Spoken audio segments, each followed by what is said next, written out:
कुरान में मौजूद इन निशानों का क्या मतलब है? आइए जानते हैं इनका मतलब। ये निशान बताते हैं कि आपको रुकना ही होगा। अगर आप इसे नजरअंदाज करके पढ़ते रहें तो मतलब में बदलाव आ सकता है।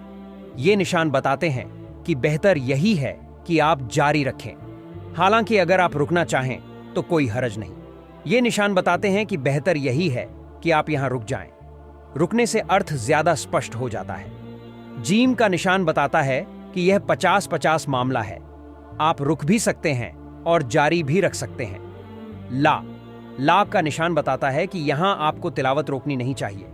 अगर आप यहां रुक गए तो मतलब अधूरा रह सकता है। सीन का निशान सेक्टर या छोटे ठहराव, शॉर्ट पॉज का इशारा करता है। यहां हल्का सा ठहरना सही माना जाता है। अगर दो जगहों पर एक ही तरह का निशान हो तो इसका मतलब है कि आप इनमें से किसी एक जगह पर रुक सकते हैं, मगर दोनों जगह नहीं।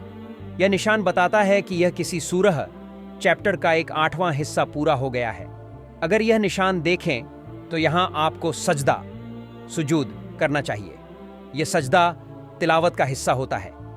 यह निशान आयत के अंत का निशान होता है। सुन्नत यही है कि हर आयत के आखिर में रुक कर पढ़ा जाए। कुरान सही तरीके से पढ़ने के लिए इन निशानों का ख्याल रखना जरूरी है। इसी तरह और जानकारियों के लिए हमें फॉलो करें।